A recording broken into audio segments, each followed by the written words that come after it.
ایک روایت میں آتا ہے کہ اللہ لیلۃ النصف من شعبان کی 15ویں رات کو آسمان دنیا پہ اپنی رحمتوں سے جلوہ گر ہوتا ہے اور فرماتا ہے کوئی رزق مانگنے والا، میں اس کی جھولیاں بھر دوں، ہے کوئی مغفرت طلب کرنے والا، میں اس کے گناہ معاف کر دوں، ہے کوئی مجھ سے عافیت مانگنے والا، میں اس کو عافیتوں سے نواز دوں، ہے کوئی فلاں چیز مانگنے والا، ہے کوئی فلاں چیز مانگنے والا، اس کی رحمتیں آواز دیتی ہیں، اور یہ آواز غروب آفتاب سے لے کر کے طلوع فجر تک مسلسل بندوں کو دی جاتی ہے، اور بندے اس کے حضور اگر دستے طلب دراز کریں، اپنی جھولی پھیلائیں، تو اللہ تعالیٰ ان کو ان کے مانگنے سے بھی زیادہ عطا فرماتا۔ ام المومنین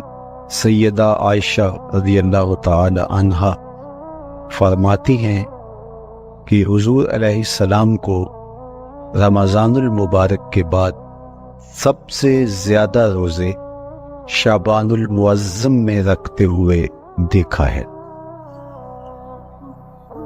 ماہ شعبان میں رمضان المبارک کا شدت سے انتظار کرنا، اس کی ہمیں ترغیب دی گئی ہے، بلکہ رجب کا چاند طلوع ہوتے ہی یہ دعا مانگا کرتے تھے میرے اور آپ کے آقا و مولا کہ اللہ ہمیں شعبان تک اور پھر رمضان المبارک تک پہنچا دے۔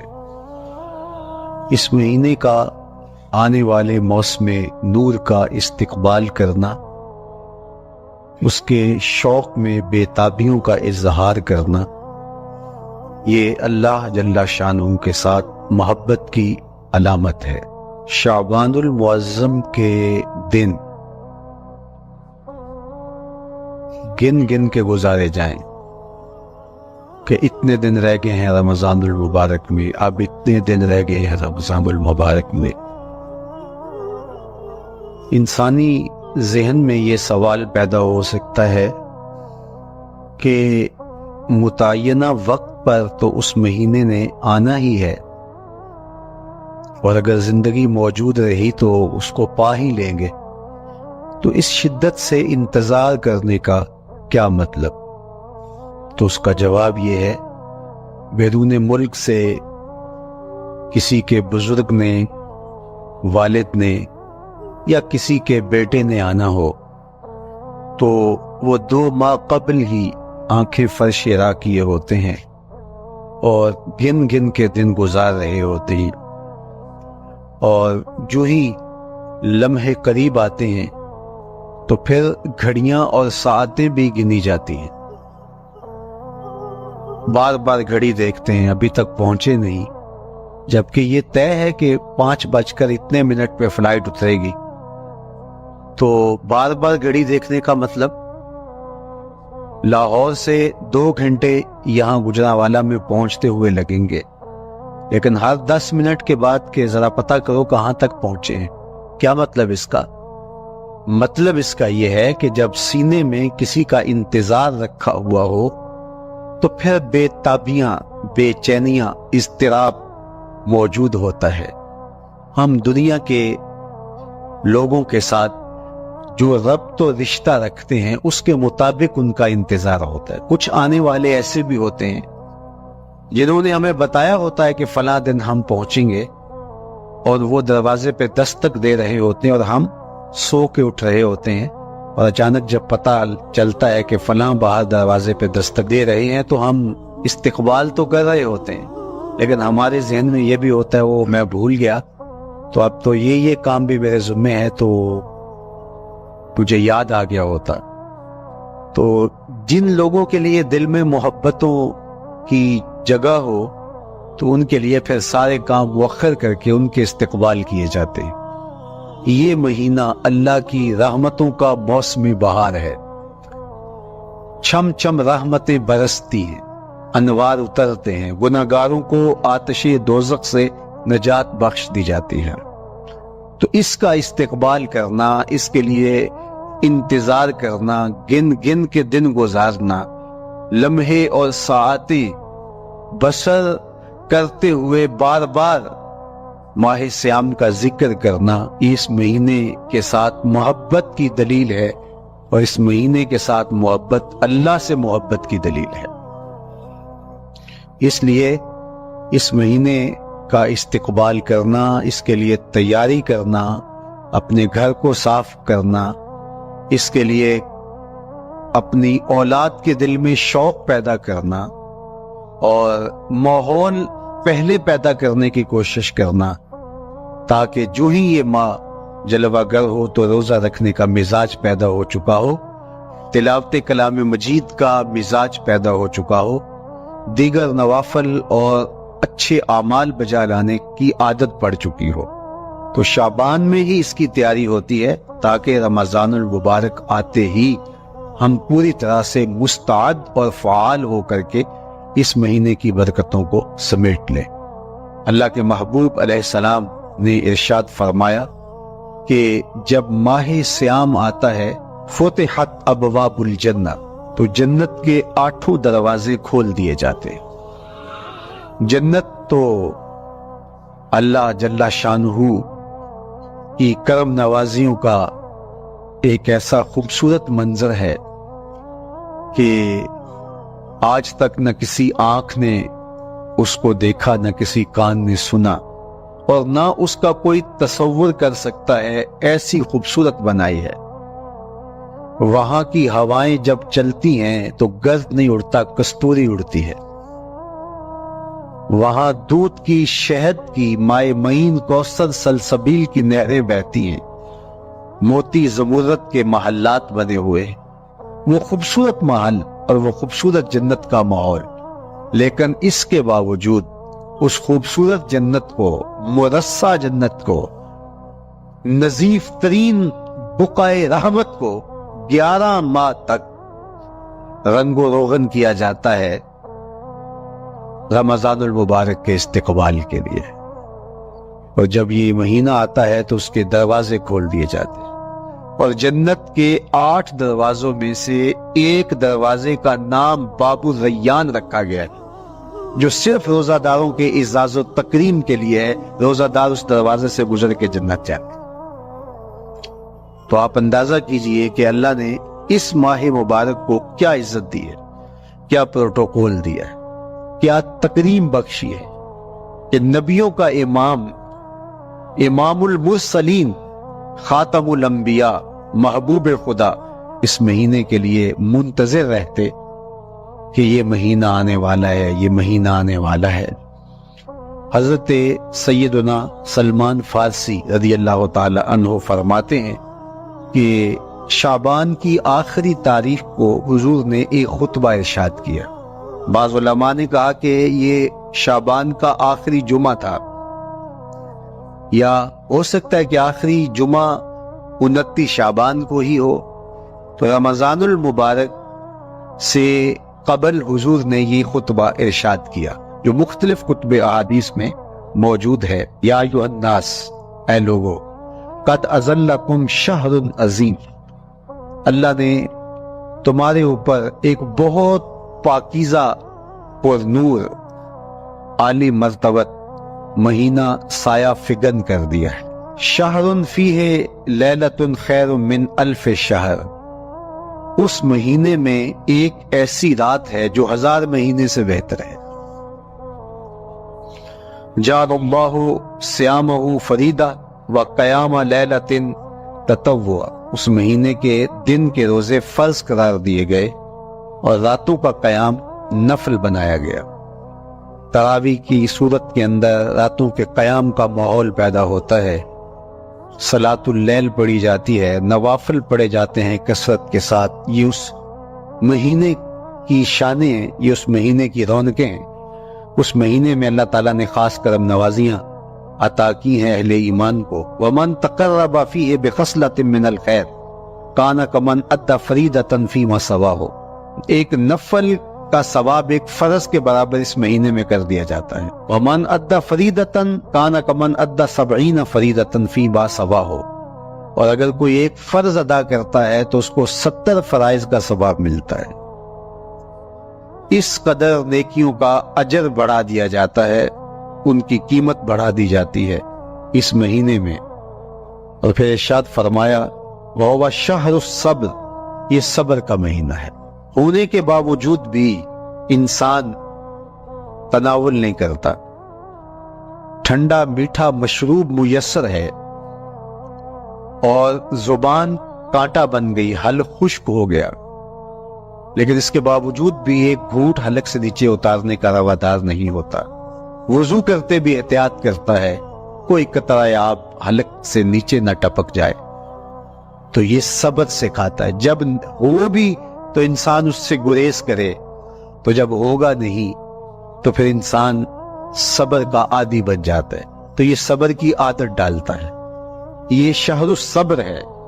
پھر فرمایا والصبر ثوابہ الجنہ، اور سنو صبر کا ثواب جنت ہے۔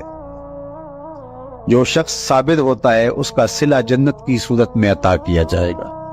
وشہر المواسات، اور یہ ہمدردی کا مہینہ ہے، باہمی پیار کا مہینہ ہے، الفت بانٹنے کا مہینہ ہے، نرم دلی کا مہینہ ہے، ایک دوسرے کے احساس کا مہینہ ہے۔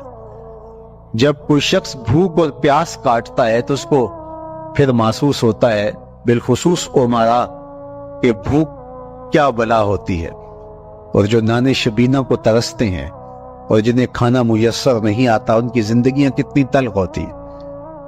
تو بھوک اور پیاس احساس پیدا کرتی ہے ان لوگوں کا کہ جو اللہ کی دی ہوئی نعمتوں سے محروم ہے۔ تو اس لیے یہ ایک قسم کا رحم دلی کا مہینہ ہے، پیار بانٹنے کا مہینہ ہے، یہ الفتیں تقسیم کرنے کا مہینہ ہے۔ وَشَهْرٌ يُزَادُ فِيهِ رِزْقُ الْمُؤْمِنِ، اور یہ ایسا مبارک مہینہ ہے جس میں مومن کا رزق بڑھا دیا جاتا ہے۔ روزہ کھانا بچانے کے لیے یہ اخراجات کم کرنے کے لیے نہیں ہے، بلکہ اس میں آپ کا رزق اور بڑھ جاتا ہے۔ ایسی ایسی نعمتیں کھانے کو ان لوگوں کو بھی نصیب ہو جاتی ہیں عام دنوں میں جو ان کا مقصود نہیں ہوتی۔ دسترخوان لگتے ہیں، افطاریاں ہوتی ہیں، سحری کے لمحات ہوتے ہیں، کوئی کسی کو ویسے کھانا کھلائے تو اس دسترخوان پہ کھانے کے لیے آنا اس کا اور رنگ ہوتا ہے۔ لیکن افطار کا دسترخوان جب بچھتا ہے اور لوگ جب اس کے اوپر آتے ہیں، امیر بھی آتے ہیں، غریب بھی آتے ہیں، تو اللہ کی دی ہوئی نعمتیں جو دسترخوان پہ پڑی ہوتی ہیں ان کو اٹھاتے ہیں، کام و دہن کی تسکین کا سامان کرتے ہیں، عزت نفس بھی مجروح نہیں ہوتی اور طرح طرح کی نعمتیں کھانا بھی دستیاب ہو جاتی ہیں۔ تو یہ ایک مہینہ ہے مواسات کا، اس میں رزق بڑھ جاتا ہے، غرباء تک بھی اللہ کی نعمتیں وہ پہنچتی ہیں جو عام دنوں میں ان کو میسر نہیں ہوتی، اور امراء بھی نعمتوں کا لطف لیتے ہیں، نعمتوں کا مزہ انہیں آتا ہے، اس لیے کہ بھوک کاٹنے کے بعد جب ان کو نعمت میسر آتی ہے تو پھر انہیں احساس ہوتا ہے۔ جو شخص ہر وقت سیراب رہتا ہے تو اس کو کیا پتا کہ شدید بھوک کے بعد کھانے کا لطف کیا ہوتا ہے۔ سخت پیاس کے بعد میٹھا اور ٹھنڈا مشروب جب رگوں کو تر کرتے ہوئے معدے تک پہنچتا ہے تو اس کی تراوت، اس کی ٹھنڈک، اس کی لذت، اس کا کیف و سرور، اس کی عذوبت اس طرح راحت بخشتی ہے۔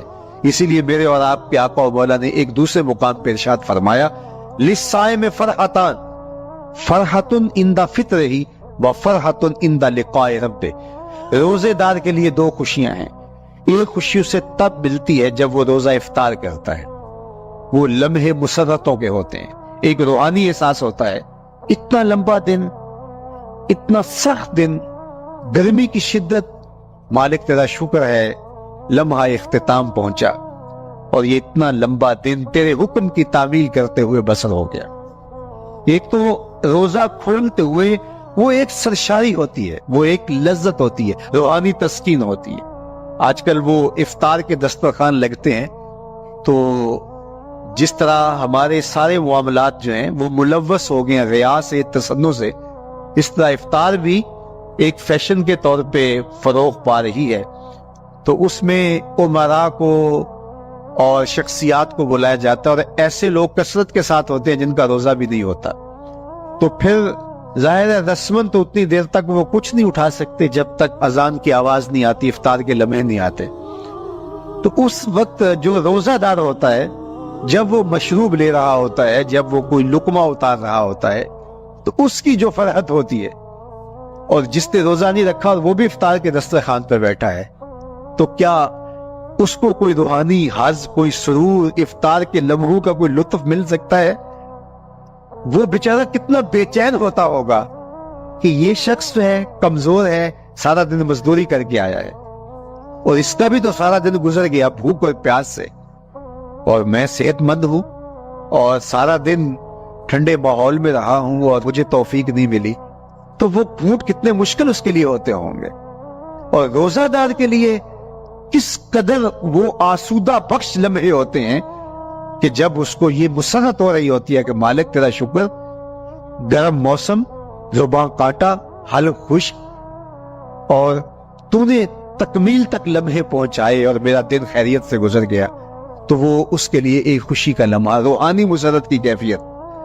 اور دوسری کہ جب وہ ٹھنڈا اور میٹھا مشروب، سارے دن کی سوکھی ہوئی زبان اور خشک حلق، اور انسان کی جو ہے وہ رگیں بھی، انتڑیاں بھی خشک ہو چکی ہوتی ہیں، تو ٹھنڈا اور میٹھا مشروب جب انسان کے معدے کی طرف بڑھ رہا ہوتا ہے، زبان بولے نہ بولے، ایک ایک دعا اللہ کی حمد بول رہا ہوتا ہے، اور تشکر انسان کے رگ و ریشہ سے ادا ہو رہا ہوتا ہے، اور اس کی کیفیت، اس کی سرشاریاں، اس کی لذتیں وہ دیکھنے کی ہوتی ہیں۔ تو کہا للصائم فرحتان، روزے دار کو تو ایک فرحت اس وقت ملتی ہے عند فطر ہی، جب وہ روزہ کھولتا ہے، روحانی فرحت بھی، جسمانی فرحت بھی۔ وَفَرْحَةٌ عِنْدَ لِقَاءِ رَبِّهِ، اور دوسری فرحت اور دوسری خوشی اسے تب ملے گی جب اس روزے کے سلے میں اللہ تعالیٰ اپنے رخ انور سے پردہ اٹھا دے گا اور روزہ دار کو اپنے دیدار کی دولت عطا کرے، تو وہ پھر منظر دیکھنے والا ہوگا، روزہ دار کی آنکھیں ٹھنڈی ہو جائیں گی۔ اصل افطار تو وہ ہوگی نا، اللہ اکبر، اصل تو شربت دیدار ملے گا جو روح کی پیاس بجھا دے گا، جو من کی بھوک مٹا دے گا۔ تو کہا للصائم فرحتان، فرحۃ عند فطرہ وفرحۃ عند لقاء ربہ، روزہ دار کے لیے دو خوشیاں ہیں، ایک خوشی وہ ہے جب اس کے جسم کی پیاس بجھتی ہے، اور ایک خوشی تب ملے گی جب روح کی بھوک مٹے گی، جب من کی پیاس بجھے گی، اور پھر وہ سرشاریوں کے عالم میں دیکھتا ہی چلا جائے گا، اور وہ سیراب ہی نہیں ہو پائے گا کہ میں ان دو آنکھوں سے دیکھ رہا ہوں، کاش کے لو لو دے مڈ لک لک چشمہ، ایک کھولا تھے ایک کجا ہو۔ وہ اس آرزو میں ہوگا کہ میرا رواں رواں آنکھ بن جائے اور میں اس دیدار سے فیضیاب ہوتا چلا جاؤں۔ تو وہ کیا لمحے ہوں گے، وہ کیا گھڑیاں ہوں گی، وہ کیا ساعتیں ہوں گی، کوئی لفظ نہیں ہے جن لفظوں میں ان حقیقتوں کو بیان کیا جا سکے، اس لیے کہ وہ منظر ہی وراء الورا ہوگا۔ تو روزہ دار کو فرحت ملتی ہے جب وہ روزہ کھولتا ہے۔ فرمایا وَشَهْرٌ يُزَادُ فِيهِ رِزْقُ الْمُؤْمِنِ، اس میں مومن کا رزق بڑھا دیا جاتا ہے۔ وَمَنْ فَطَّرَ فِيهِ صَائِمًا كَانَ مَغْفِرَةً لِذُنُوبِهِ، جس نے روزہ دار کا روزہ افطار کروایا۔ اللہ کے محبوب فرماتے ہیں کہ ایک تو خود روزہ رکھا، اور دوسری سعادت یہ ہے کہ ماہ سیام میں روزہ دار کا روزہ افطار کروایا۔ آپ شریعت بیضاء کو بنظر عمیق مطالعہ کر کے دیکھیں، ماہ سیام میں بہت زیادہ اس بات پہ زور دیا گیا ہے کہ روزہ افطار کرواؤ۔ اپنے گھر میں بیٹھ کر کے روزہ افطار کر لینا یہ بھی سعادت مندی ہے، روزہ نصیب ہو جائے، لیکن اس بات پہ بہت زور دیا گیا ہے ماہ سیام میں کہ ایک ماحول پیدا ہو، لوگوں کو افطار کروائیں تاکہ تمام لوگوں تک اللہ تعالیٰ کی نعمتیں پہنچے، اور لوگوں تک جو ہے وہ رمضان المبارک کی برکتیں پہنچے۔ تو ارشاد فرمایا وَمَنْ فَطَّرَ فِيهِ صَائِمًا، جس نے روزے دار کا روزہ افطار کروایا، كَانَ مَغْفِرَةً لِذُنُوبِهِ، تو وہ افطار کروانا افطار کروانے والوں کے گناہوں کی بخشش کا ذریعہ بن جائے گا۔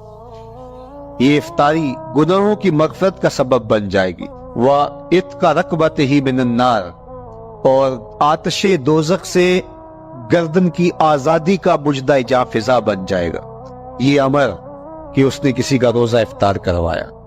وَقَانَ لَهُ مِثْلُ أَجْرِهِ مِنْ غَيْرِ أَنْ يَنْقُصَ مِنْ أَجْرِهِ شَيْءٌ، اور روزہ افطار کروانے والے کو روزہ رکھنے والے جتنا اجر ہی دیا جائے گا، لیکن روزہ رکھنے والے کے اجر میں بھی کوئی کمی نہیں واقع ہوگی۔ جتنا اس نے سارے دن کی بھوک اور پیاس کاٹ کر کے تکلیف اٹھا کر کے روزہ رکھا، جس نے شام کو اس کو افطار کر دیا، اتنا ہی ثواب اس کو عطا کر دیا جائے گا، اس کا اجر کم کیے بغیر۔ اللہ اکبر! یہ امت کے لیے اللہ نے کیا پیکج دیا ہے، کیا کرم نوازیاں ہیں اس امت کے لیے۔ آقا کریم نے ارشاد فرمایا، ایک شخص صبح سے لے کے ظہر تک مزدوری کرتا ہے، اس کو ایک قیراط دیا جاتا ہے، اور ایک شخص ظہر سے لے کر عصر تک مزدوری کرتا ہے، اس کو بھی ایک قیراط دیا جاتا ہے، اور ایک عصر سے لے کر مغرب تک مزدوری کرتا ہے، اس کو 2 قیراط دیے جاتے ہیں۔ فرمایا پہلی مثال یہود کی ہے، دوسری مثال نصارہ کی ہے، اور تیسری مثال میری امت کی ہے۔ یہودیوں نے اور عیسائیوں نے اس پہ اعتراض کیا کہ ہمارا اجر کیوں تھوڑا ہے، تو میرے اور آپ کے آقا و مولا نے فرمایا تمہارا تھوڑا نہیں، ہمارا زیادہ ہے۔ آج کل اگر 1000 روپیہ مزدوری چلتی ہو مزدور کی، تو کوئی شخص صبح سے شام تک ایک شخص سے مزدوری کروائے اور 1000 روپیہ دے دے، اور دوپہر کو اڈے سے جا کے ایک مزدور اور لے آئے، شام کو اس کو بھی 1000 روپیہ دے آئے، اور ایک شخص کو عصر کے وقت لائے اس کو 2000 روپیہ دے دے، تو 1000 والا کہے کہ میرے سے زیادتی ہوئی ہے، تو اس سے زیادتی تو نہیں ہوئی، اسے تو پوری مزدوری دی گئی، اب اس پہ مہربانی ہوئی ہے، اس پہ رحمت ہوئی ہے۔ تو کہا یہود اور نصارہ کی یہ مثال ہے، ایک صبح سے ظہر تک مزدوری کرے اس کو 1 قیراط، ایک ظہر سے عصر تک مزدوری کرے اس کو بھی 1 قیراط، اور تیسرا بہت تھوڑا وقت عصر سے مغرب تک مزدوری کرے اس کو 2 قیراط۔ کہا یہ امت محمدیہ علی صاحب الصلوات کو دیا گیا نور ہے۔ تو ایک شخص نے سویر سے لے کر شام تک روزہ رکھا، بھوک کاٹی، پیاس کاٹی، سخت شدت کی گرمی سہی، اور ایک شخص نے شام کے وقت اس کو روزہ افطار کروا دیا۔ اور سنو حضور علیہ السلام کا فرمان، جب حضور نے فرمایا کہ اس کو پورا اجر ملے گا پہلے کے اجر کو کم کیے بغیر، تو صحابہ کا تو دل تڑپنے لگا کہ یہ کتنی بڑی بات ہے۔ اب آپ جانتے ہیں کہ یہ زمانہ ایسی معاشی خوشحالیوں کا نہیں تھا، لوگوں کے پاس تو نان شبینہ بھی میسر نہیں ہوتا تھا، تو صحابہ نے جو سوال کیا، قالوا یا رسول اللہ صلی اللہ علیہ وسلم، انہوں نے کہا اے اللہ کے پیارے رسول صلی اللہ علیہ وسلم، لیسا کلنا یجد ما یفطر الصائم، ہم میں سے تو ہر بندہ یہ طاقت نہیں رکھتا کہ روزہ دار کو روزہ افطار کروا دے، تو یہ اتنی بڑی سعادت، تو یہ تو پھر اہل زر ہی یہ سعادت حاصل کر پاتے ہیں، ہمارے جیسے لوگ تو پھر جو مال و دولت نہیں رکھتے تو وہ تو پھر یہ سعادت نہیں حاصل کر پائیں گے۔ تو میرے اور آپ کے آقا مولا نے کیا فرمایا؟ قال، حضور نے ارشاد فرمایا، یؤتی اللہ ھذا الثواب، یہ ثواب اللہ اسے شخص کو بھی عطا کرے گا، من فطر صائما علی مزقۃ لبن او تمرۃ او شربۃ من ماء، فرمایا کہ یہ اجر اللہ اس کو بھی عطا کرے گا جس نے کسی کا روزہ 1 گھونٹ دودھ سے کھلوا دیا، یا 1 کھجور سے کھلوا دیا، یا پانی کے 1 گھونٹ سے اس کا روزہ افطار کروا دیا۔ لازمی نہیں ہے کہ دسترخوان سجا ہو، انواع اقسام کے کھانے پڑے ہوں، اور وہ افطاری ہی افطاری قرار پائے گی۔ جس نے کسی کو وہاں باہر ٹوٹیوں سے پانی کا گلاس بھر کے، کٹورا بھر کے سادہ پانی بھی پیش کر دیا، تو اس کو بھی ثواب مل جائے گا۔ کتنا ثواب ملے گا؟ پورا روزہ رکھنے کا ثواب اس کو ملے گا۔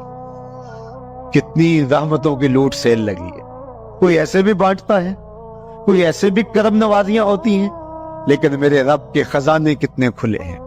میں نے مدینہ المنورہ میں ایک شخص کو دیکھا کہ وہ روزے کے وقت وہاں سے ہی گلاس لیتا اور زمزم سے بھرتا اور روزہ داروں کے آگے رکھتا چلا جاتا، اور روزانہ اس کا یہ عمل ہوتا۔ نماز عصر کے بعد شروع ہوتا جتنی اس کی پہنچ ہوتی ہر ایک کے آگے رکھتا چلا جاتا. پانی بھی وہاں سے لیا, گلاس بھی وہاں سے لیا. اللہ اکبر. فرمایا دودھ کا ایک گھونٹ یا پانی کا ایک گلاس یا ایک کھجور اس نے کسی کو پیش کی اور اس نے اس سے روزہ کھولا.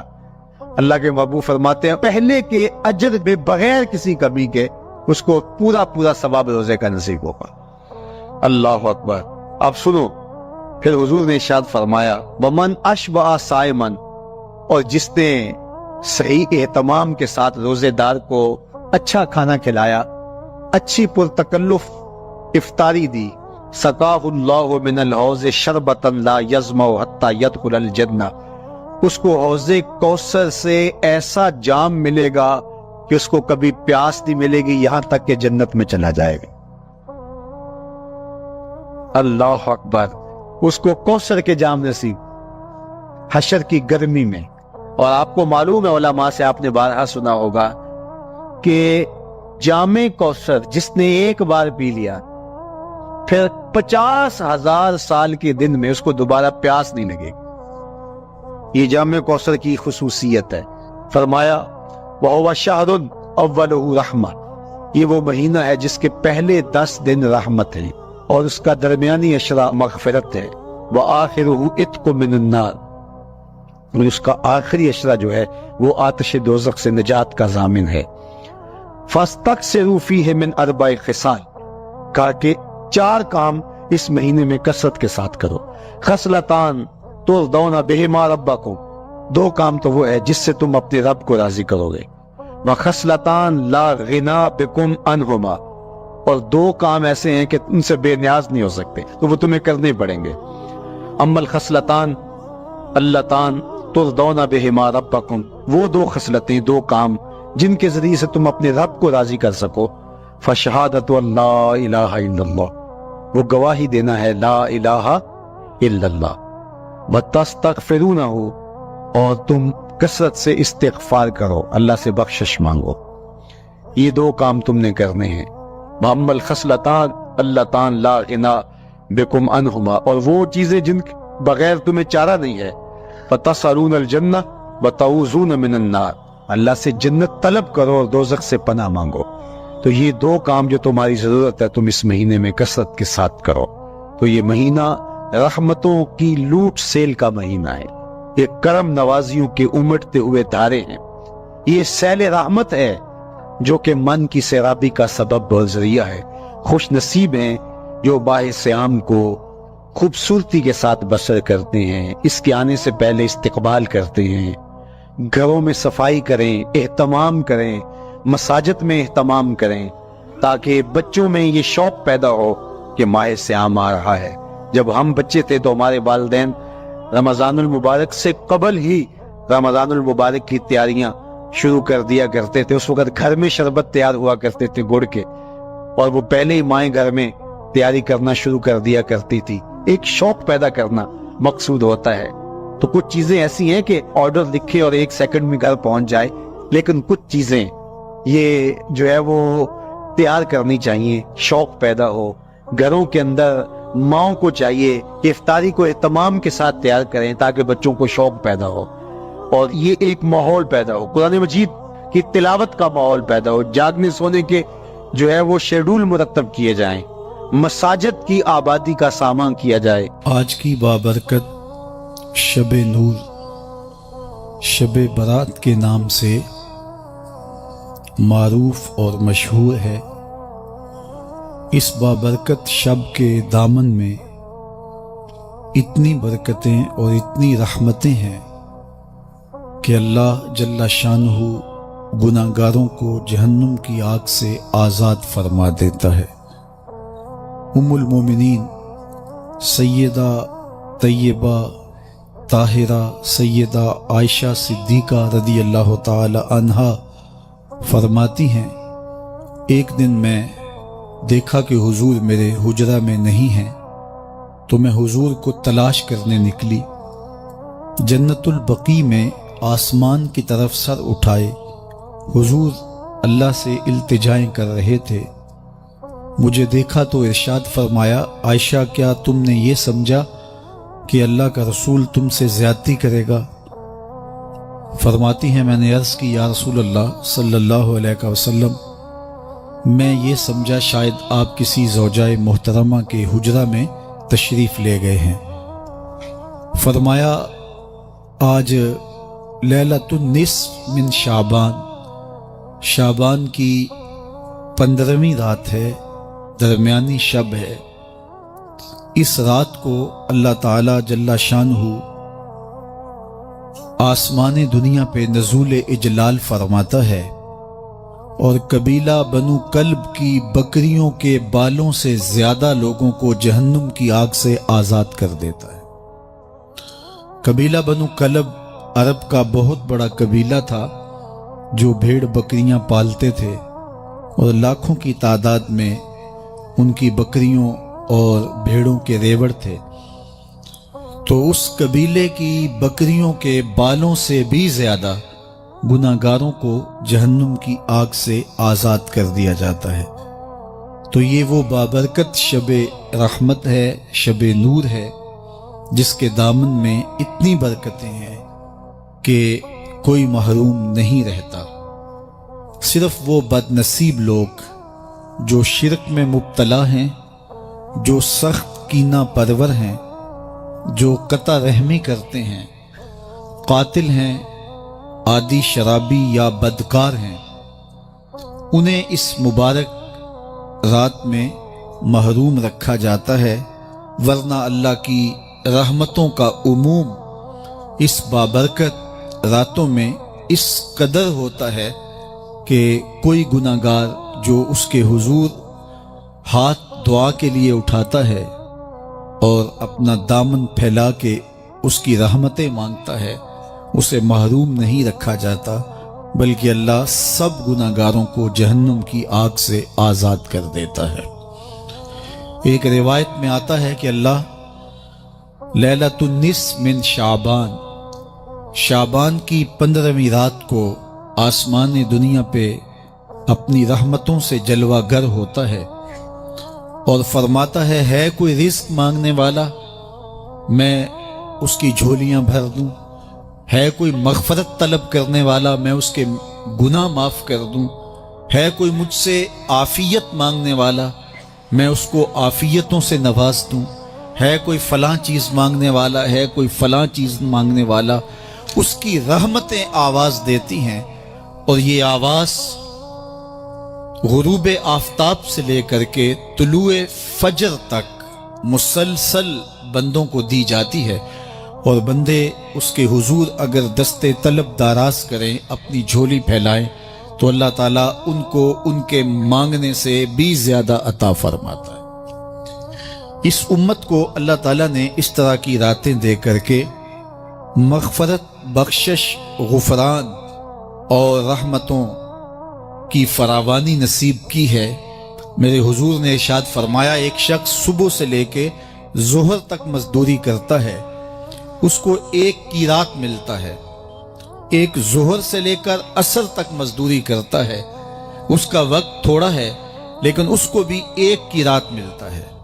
اور تیسرا شخص عصر سے لے کر مغرب تک مزدوری کرتا ہے، اس کو 2 قیراط ملتے ہیں، جبکہ اس کا وقت دونوں سے کم ہے۔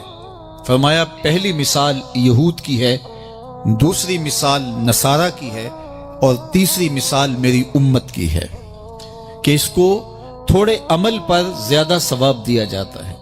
تو یہود اور نصارہ نے اس پہ برا منایا، تو حضور علیہ السلام نے فرمایا کہ اللہ نے ان کے اجر میں تو کمی نہیں کی، لیکن مسلمانوں کو زیادہ اجر دے دیا، تو یہ اس کی کرم نوازی ہے۔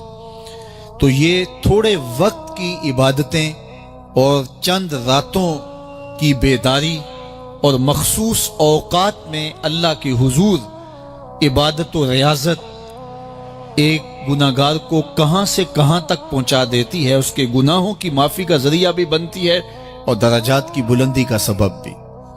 دیکھیے لیلۃ القدر ایک رات 1000 مہینے کی عبادتوں سے بہتر قرار پاتی ہے۔ اسی طرح دیگر مواقع ہیں کہ اللہ تعالیٰ اس امت کے لیے رکھے ہیں۔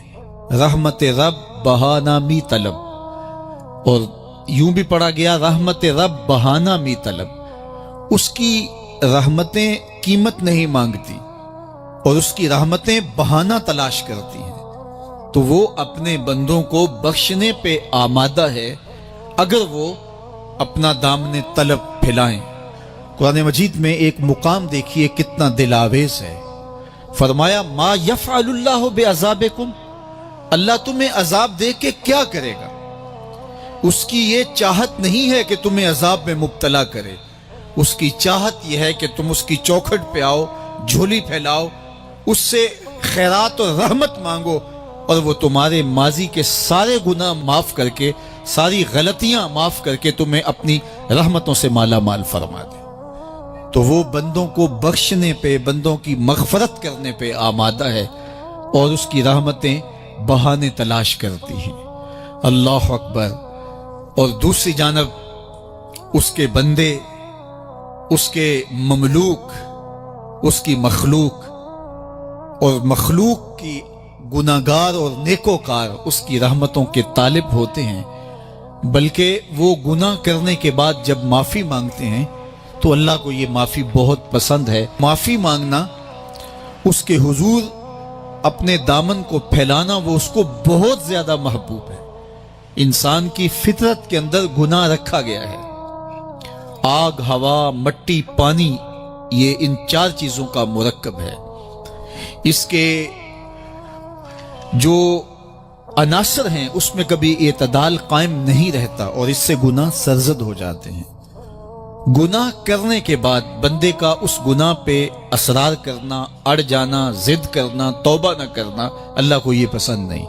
لیکن اگر اس سے گناہ سرزد ہو جائے تو پھر وہ توبہ کر لے تو اللہ کو یہ بہت زیادہ پسند ہے۔ جو اس سے ہو سکے نیکی وہ اللہ کے حضور پیش کرے، لیکن اس کے اندر جو شر رکھی گئی ہے، اس کے اندر جو قوتیں گناہ کی رکھی گئی ہیں، اس سے اگر اس سے گناہ سرزد ہو جائے تو پھر وہ اللہ سے توبہ کرے، اللہ کی طرف رجوع کرے، تو اللہ اس کی توبہ کو نہ صرف قبول کرتا ہے بلکہ اس کے گناہوں کو معاف کرتا ہے اور گناہوں کو بدل کے نیکیوں میں تبدیل کر دیتا ہے۔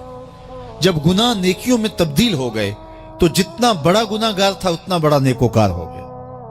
حضرت سیدنا عمر رضی اللہ تعالیٰ عنہ بازار میں جا رہے تھے تو ایک شرابی نے ہاتھ میں بوتل پکڑی تھی شراب کی، تو حضرت عمر ہاتھ میں درہ رکھتے تھے اور آپ کا جاہو جلال دیدنیت ہوتا، تو جو ہی حضرت عمر رضی اللہ تعالیٰ عنہ کو اس نے دیکھا تو ڈر گیا اور دل ہی دل میں کہا اے اللہ آج عمر کے قہر سے بچا لے، میں تیری بارگاہ میں سچی توبہ کرتا ہوں، اور جلدی سے شراب کو بغل میں چھپا لیا۔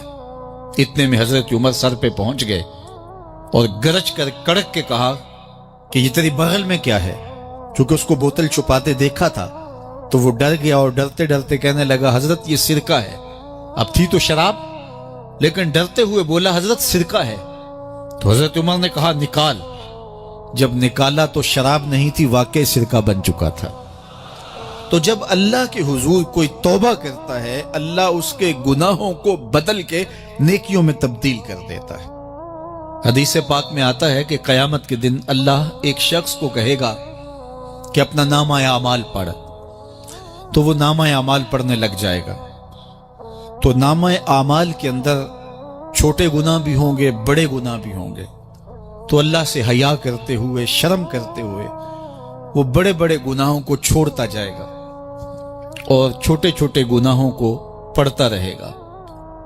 جب وہ سارے گناہ پڑھ چکے گا اور کتاب ختم ہوگی تو اللہ تعالیٰ اسے فرمائے گا میرے بندے تو نے یہ جتنے گناہ پڑھے ہیں میں نے سب کو بدل کے نیکیوں میں تبدیل کر دیا۔ تو بندہ کہے گا اللہ ابھی تو میرے بڑے بڑے گناہ رہتے ہیں جو میں نے پڑھے ہی نہیں۔ فَضَحِكَ النَّبِيُّ حَتَّى بَدَتْ أَنْيَابُهُ، حضور جب یہ بیان فرما رہے تھے تو حضور اتنا مسکرائے کہ صحابہ نے حضور کی داڑھیں دیکھ لی۔ تو پہلے وہ بڑے بڑے گناہ چھوڑے جا رہا تھا، لیکن جب اللہ فرمائے گا کہ میں تیرے گناہوں کو بدل کے نیکیوں میں تبدیل کر دیا تو وہ کہے گا ابھی تو بڑے بڑے گناہ رہتے جو میں نے ابھی پڑھے ہی نہیں۔ تو جب کوئی بندہ اس کے حضور توبہ کرتا ہے، اللہ یہ نہیں دیکھتا اس نے گناہ کتنے کیے ہیں، یہ دیکھتا ہے بندہ آیا میری چوکھٹ پہ ہے تو اللہ اس کے پچھلے سارے گناہ معاف فرما دیتا ہے۔ اللہ اکبر۔ میرے اور آپ کے آقا و مولا نے اللہ کے حضور توبہ کرنے اور اس پر اللہ کی خوشی اور اللہ کی خوشنودی کا ذکر کرتے ہوئے ایک مثال بیان فرمائی کہ ایک شخص صحرا میں سفر کر رہا تھا، تو وہ ایک درخت کے نیچے دوپہر کاٹنے کے لیے، سستانے کے لیے رک گیا اور درخت کے ساتھ اپنے اونٹ کو باندھ دیا اور خود لیٹ گیا تاکہ دوپہر کاٹ لوں۔ تھوڑی دیر کے بعد جب اس کی آنکھ کھلی تو اس نے کیا دیکھا کہ اونٹ ماں ساز و سامان کے ساتھ غائب ہے۔ اب صحرا میں اونٹ کا گم ہو جانا گویا زندگی چلے جانے کے مترادف ہے۔ تو اس نے دائیں بائیں بھاگ دوڑ کے دیکھا کہ کہیں اونٹ کا نشان مل جائے، لیکن اونٹ کا نشان نہیں ملا۔ تا حد نظر کوئی انسانی آبادی نہیں۔ وہ بھاگا اور تھک ہار کے دوبارہ اسی درخت کے نیچے بیٹھ گیا اور پیاس سے ہلکان ہوا جا رہا تھا اور درخت کے ساتھ ٹیک لگا کے لیٹ گیا اور موت کا انتظار کرنے لگا۔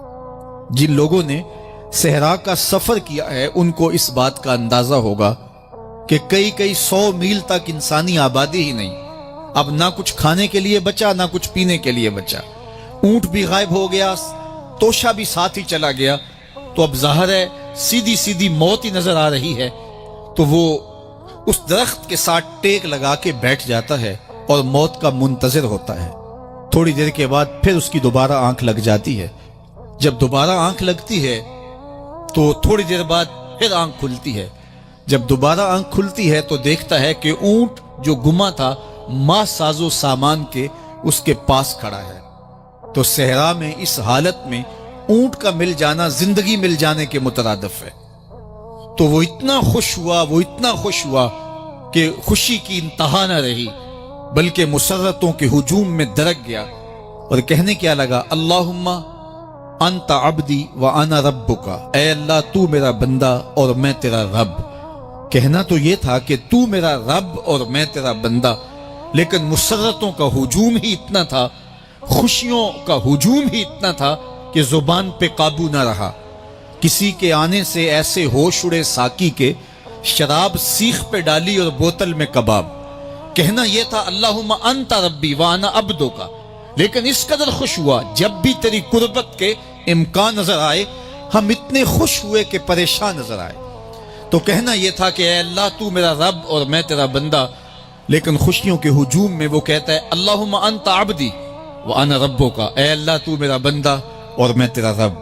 حضور یہ بات بیان کرنے کے بعد صحابہ سے پوچھتے ہیں کہ ذرا بتاؤ اس بندے کو کتنی خوشی ہوئی کہ خوشی میں زبان بھی قابو نہ رہی اور اپنے آپ پہ کنٹرول نہ رہا، اور خوشیوں کے ہجوم میں اسے یہ بھی پتہ نہیں چل رہا کہ وہ کیا بول رہا ہے۔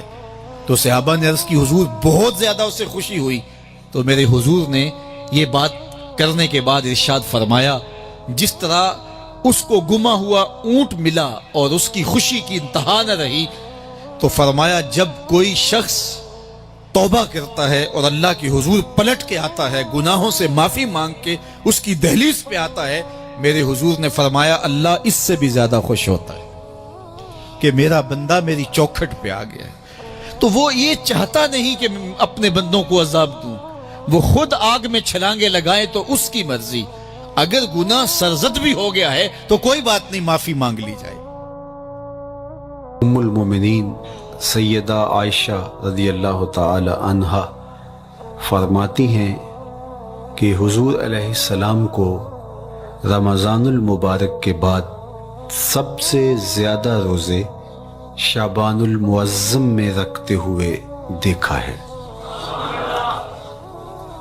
ماہ شعبان میں رمضان المبارک کا شدت سے انتظار کرنا، اس کی ہمیں ترغیب دی گئی ہے، بلکہ رجب کا چاند طلوع ہوتے ہی یہ دعا مانگا کرتے تھے میرے اور آپ کے آقا و مولا کہ اللہ ہمیں شعبان تک اور پھر رمضان المبارک تک پہنچا دے۔ اس مہینے کا آنے والے موسم نور کا استقبال کرنا، اس کے شوق میں بے تابیوں کا اظہار کرنا، یہ اللہ جل شانہ کے ساتھ محبت کی علامت ہے۔ شعبان المعظم کے دن گن گن کے گزارے جائیں کہ اتنے دن رہ گئے ہیں رمضان المبارک میں، اب اتنے دن رہ گئے ہیں رمضان المبارک میں۔ انسانی ذہن میں یہ سوال پیدا ہو سکتا ہے کہ متعینہ وقت پر تو اس مہینے نے آنا ہی ہے، اور اگر زندگی موجود رہی تو اس کو پا ہی لیں گے، تو اس شدت سے انتظار کرنے کا کیا مطلب؟ تو اس کا جواب یہ ہے، بیرون ملک سے کسی کے بزرگ نے، والد نے یا کسی کے بیٹے نے آنا ہو تو وہ 2 ماہ قبل ہی آنکھیں فرش راہ کیے ہوتے ہیں اور گن گن کے دن گزار رہے ہوتے ہیں، اور جو ہی لمحے قریب آتے ہیں تو پھر گھڑیاں اور ساعتیں بھی گنی جاتی ہیں۔ بار بار گھڑی دیکھتے ہیں، ابھی تک پہنچے نہیں، جبکہ یہ طے ہے کہ 5:00 پہ فلائٹ اترے گی۔ تو بار بار گھڑی دیکھنے کا مطلب، لاہور سے 2 گھنٹے یہاں گجرانوالہ میں پہنچتے ہوئے لگیں گے، لیکن ہر 10 منٹ کے بعد کہ ذرا پتہ کرو کہاں تک پہنچے ہیں۔ کیا مطلب اس کا؟ مطلب اس کا یہ ہے کہ جب سینے میں کسی کا انتظار رکھا ہوا ہو تو پھر بے تابیاں، بے چینیاں، اضطراب موجود ہوتا ہے۔ ہم دنیا کے لوگوں کے ساتھ جو ربط و رشتہ رکھتے ہیں اس کے مطابق ان کا انتظار ہوتا ہے۔ کچھ آنے والے ایسے بھی ہوتے ہیں جنہوں نے ہمیں بتایا ہوتا ہے کہ فلاں دن ہم پہنچیں گے، اور وہ دروازے پہ دستک دے رہے ہوتے ہیں اور ہم سو کے اٹھ رہے ہوتے ہیں، اور اچانک جب پتہ چلتا ہے کہ فلاں باہر دروازے پہ دستک دے رہے ہیں تو ہم استقبال تو کر رہے ہوتے ہیں، لیکن ہمارے ذہن میں یہ بھی ہوتا ہے وہ میں بھول گیا، تو اب تو یہ کام بھی میرے ذمے ہے، تو مجھے یاد آ گیا ہوتا۔ تو جن لوگوں کے لیے دل میں محبتوں کی جگہ ہو تو ان کے لیے پھر سارے کام مؤخر کر کے ان کے استقبال کیے جاتے ہیں۔ یہ مہینہ اللہ کی رحمتوں کا موسم بہار ہے، چھم چھم رحمتیں برستی ہیں، انوار اترتے ہیں، گناہگاروں کو آتش دوزخ سے نجات بخش دی جاتی ہے۔ تو اس کا استقبال کرنا، اس کے لیے انتظار کرنا، گن گن کے دن گزارنا، لمحے اور ساعتیں بسر کرتے ہوئے بار بار ماہ سیام کا ذکر کرنا، یہ اس مہینے کے ساتھ محبت کی دلیل ہے، اور اس مہینے کے ساتھ محبت اللہ سے محبت کی دلیل ہے۔ اس لیے اس مہینے کا استقبال کرنا، اس کے لیے تیاری کرنا، اپنے گھر کو صاف کرنا، اس کے لیے اپنی اولاد کے دل میں شوق پیدا کرنا اور ماحول پہلے پیدا کرنے کی کوشش کرنا، تاکہ جو ہی یہ ماہ جلوہ گر ہو تو روزہ رکھنے کا مزاج پیدا ہو چکا ہو، تلاوت کلام مجید کا مزاج پیدا ہو چکا ہو، دیگر نوافل اور اچھے اعمال بجا لانے کی عادت پڑ چکی ہو۔ تو شعبان میں ہی اس کی تیاری ہوتی ہے تاکہ رمضان المبارک آتے ہی ہم پوری طرح سے مستعد اور فعال ہو کر کے اس مہینے کی برکتوں کو سمیٹ لیں۔ اللہ کے محبوب علیہ السلام نے ارشاد فرمایا کہ جب ماہ سیام آتا ہے فتحت ابواب الجنہ، تو جنت کے 8 دروازے کھول دیے جاتے ہیں۔ جنت تو اللہ جل شانہ کی کرم نوازیوں کا ایک ایسا خوبصورت منظر ہے کہ آج تک نہ کسی آنکھ نے اس کو دیکھا، نہ کسی کان نے سنا، اور نہ اس کا کوئی تصور کر سکتا ہے، ایسی خوبصورت بنائی ہے۔ وہاں کی ہوائیں جب چلتی ہیں تو گرد نہیں اڑتا، کستوری اڑتی ہے۔ وہاں دودھ کی، شہد کی، مائے معین، کوثر، سلسبیل کی نہریں بہتی ہیں، موتی زمرد کے محلات بنے ہوئے ہیں۔ وہ خوبصورت محل اور وہ خوبصورت جنت کا ماحول لیکن اس کے باوجود اس خوبصورت جنت کو، مرصع جنت کو، نظیف ترین بقعۂ رحمت کو 11 ماہ تک رنگ و روغن کیا جاتا ہے رمضان المبارک کے استقبال کے لیے. اور جب یہ مہینہ آتا ہے تو اس کے دروازے کھول دیے جاتے ہیں، اور جنت کے 8 دروازوں میں سے ایک دروازے کا نام باب الریان رکھا گیا ہے، جو صرف روزہ داروں کے اعزاز و تکریم کے لیے ہے. روزہ دار اس دروازے سے گزر کے جنت جانے. تو آپ اندازہ کیجئے کہ اللہ نے اس ماہ مبارک کو کیا عزت دی ہے، کیا پروٹوکول دیا ہے، کیا تکریم بخشی ہے کہ نبیوں کا امام المرسلین، خاتم الانبیاء، محبوب خدا اس مہینے کے لیے منتظر رہتے کہ یہ مہینہ آنے والا ہے، یہ مہینہ آنے والا ہے. حضرت سیدنا سلمان فارسی رضی اللہ تعالی عنہ فرماتے ہیں کہ شعبان کی آخری تاریخ کو حضور نے ایک خطبہ ارشاد کیا. بعض علماء نے کہا کہ یہ شعبان کا آخری جمعہ تھا، یا ہو سکتا ہے کہ آخری جمعہ 29 شعبان کو ہی ہو.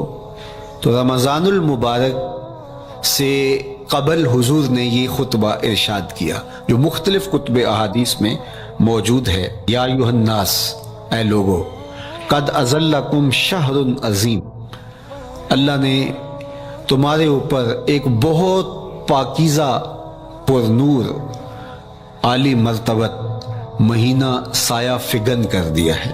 شہر فیہ لیلۃ خیر من الف شہر، اس مہینے میں ایک ایسی رات ہے جو 1000 مہینے سے بہتر ہے. جعل اللہ صیامہ فریدہ و قیام لیلۃ تطوع، اس مہینے کے دن کے روزے فرض قرار دیے گئے اور راتوں کا قیام نفل بنایا گیا. تراویح کی صورت کے اندر راتوں کے قیام کا ماحول پیدا ہوتا ہے، صلاۃ اللیل پڑھی جاتی ہے، نوافل پڑھے جاتے ہیں کثرت کے ساتھ. یہ اس مہینے کی شانیں ہیں، یہ اس مہینے کی رونقیں ہیں. اس مہینے میں اللہ تعالیٰ نے خاص کرم نوازیاں عطا کی ہیں اہل ایمان کو. وَمَن تَقَرَّبَ فِيهِ بِخَصْلَةٍ مِّنَ الْخَيْرِ كَانَ كَمَنْ أَدَّى فَرِيضَةً فِيمَا سَوَاهُ، ایک نفل کا ثواب ایک فرض کے برابر اس مہینے میں کر دیا جاتا ہے. وَمَنْ أَدَّى فَرِيضَةً كَانَ كَمَنْ أَدَّى 70 فَرِيضَةً فِيمَا سَوَاهُ، اور اگر کوئی ایک فرض ادا کرتا ہے تو اس کو 70 فرائض کا ثواب ملتا ہے.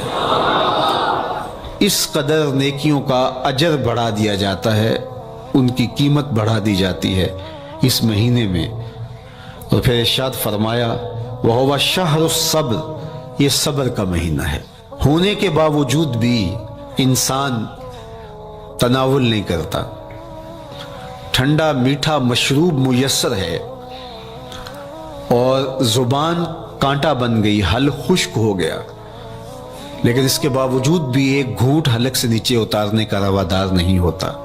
وضو کرتے بھی احتیاط کرتا ہے کوئی قطرہ آب حلق سے نیچے نہ ٹپک جائے.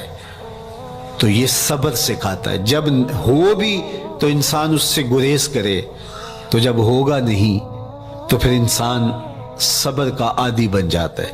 تو یہ صبر کی عادت ڈالتا ہے. یہ شہر الصبر ہے. پھر فرمایا والصبر ثوابہ الجنہ، اور سنو صبر کا ثواب جنت ہے. جو شخص صابر ہوتا ہے اس کا صلہ جنت کی صورت میں عطا کیا جائے گا. وشہر المواسات، اور یہ ہمدردی کا مہینہ ہے، باہمی پیار کا مہینہ ہے، الفتیں بانٹنے کا مہینہ ہے، نرم دلی کا مہینہ ہے، ایک دوسرے کے احساس کا مہینہ ہے. جب کوئی شخص بھوک اور پیاس کاٹتا ہے تو اس کو پھر محسوس ہوتا ہے، بالخصوص عمرا، کہ بھوک کیا بلا ہوتی ہے. اور جو نان شبینہ کو ترستے ہیں اور جنہیں کھانا میسر نہیں آتا، ان کی زندگیاں کتنی تلخ ہوتی ہیں. تو بھوک اور پیاس احساس پیدا کرتی ہے ان لوگوں کا کہ جو اللہ کی دی ہوئی نعمتوں سے محروم ہیں. تو اس لیے یہ ایک قسم کا رحم دلی کا مہینہ ہے، پیار بانٹنے کا مہینہ ہے، یہ الفتیں تقسیم کرنے کا مہینہ ہے. وَشَهْرٌ يُزَادُ فِيهِ رِزْقُ الْمُؤْمِنِ، تو یہ ایسا مبارک مہینہ ہے جس میں مومن کا رزق بڑھا دیا جاتا ہے۔ روزہ کھانا بچانے کے لیے، یہ اخراجات کم کرنے کے لیے نہیں ہے، بلکہ اس میں آپ کا رزق اور بڑھ جاتا ہے۔ ایسی ایسی نعمتیں کھانے کو ان لوگوں کو بھی نصیب ہو جاتی ہیں عام دنوں میں جو ان کا مقسوم نہیں ہوتی۔ دسترخوان لگتے ہیں، افطاریاں ہوتی ہیں، سحری کے لمحات ہوتے ہیں، کوئی کسی کو ویسے کھانا کھلائے تو اس دسترخوان پہ کھانے کے لیے آنا اس کا اور رنگ ہوتا ہے۔ لیکن افطار کا دسترخوان جب بچھتا ہے اور لوگ جب اس کے اوپر آتے ہیں، امیر بھی آتے ہیں، غریب بھی آتے ہیں، تو اللہ کی دی ہوئی نعمتیں جو دسترخوان پہ پڑی ہوتی ہیں ان کو اٹھاتے ہیں، کام و دہن کی تسکین کا سامان کرتے ہیں، عزت نفس بھی مجروح نہیں ہوتی اور طرح طرح کی نعمتیں کھانا بھی دستیاب ہو جاتی ہیں۔ تو یہ ایک مہینہ ہے مواسات کا، اس میں رزق بڑھ جاتا ہے، غرباء تک بھی اللہ کی نعمتیں وہ پہنچتی ہیں جو عام دنوں میں ان کو میسر نہیں ہوتی، اور امراء بھی نعمتوں کا لطف لیتے ہیں، نعمتوں کا مزہ انہیں آتا ہے، اس لیے کہ بھوک کاٹنے کے بعد جب ان کو نعمت میسر آتی ہے تو پھر انہیں احساس ہوتا ہے۔ جو شخص ہر وقت سیراب رہتا ہے تو اس کو کیا پتا کہ شدید بھوک کے بعد کھانے کا لطف کیا ہوتا ہے۔ سخت پیاس کے بعد میٹھا اور ٹھنڈا مشروب جب رگوں کو تر کرتے ہوئے معدے تک پہنچتا ہے تو اس کی تراوت، اس کی ٹھنڈک، اس کی لذت، اس کا کیف و سرور، اس کی عذوبت کس طرح راحت بخشتی ہے۔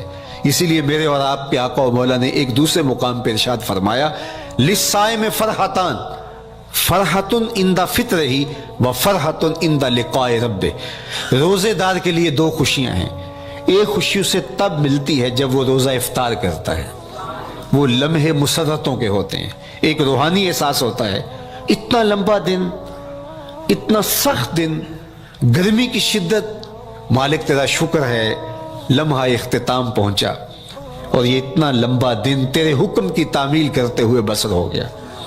ایک تو روزہ کھولتے ہوئے وہ ایک سرشاری ہوتی ہے، وہ ایک لذت ہوتی ہے، روحانی تسکین ہوتی ہے۔ آج کل وہ افطار کے دسترخوان لگتے ہیں تو جس طرح ہمارے سارے معاملات جو ہیں وہ ملوث ہو گئے ہیں ریا سے، تصنع سے، اس طرح افطار بھی ایک فیشن کے طور پہ فروغ پا رہی ہے۔ تو اس میں امراء کو اور شخصیات کو بلایا جاتا ہے اور ایسے لوگ کثرت کے ساتھ ہوتے ہیں جن کا روزہ بھی نہیں ہوتا، تو پھر ظاہر ہے رسماً تو اتنی دیر تک وہ کچھ نہیں اٹھا سکتے جب تک اذان کی آواز نہیں آتی، افطار کے لمحے نہیں آتے۔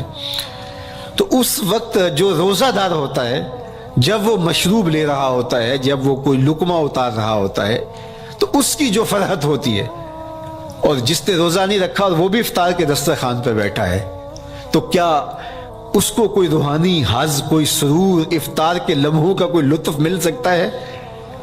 وہ بیچارہ کتنا بے چین ہوتا ہوگا کہ یہ شخص ہے کمزور ہے، سارا دن مزدوری کر کے آیا ہے اور اس کا بھی تو سارا دن گزر گیا بھوک اور پیاس سے، اور میں صحت مند ہوں اور سارا دن ٹھنڈے ماحول میں رہا ہوں اور مجھے توفیق نہیں ملی، تو وہ گھونٹ کتنے مشکل اس کے لیے ہوتے ہوں گے۔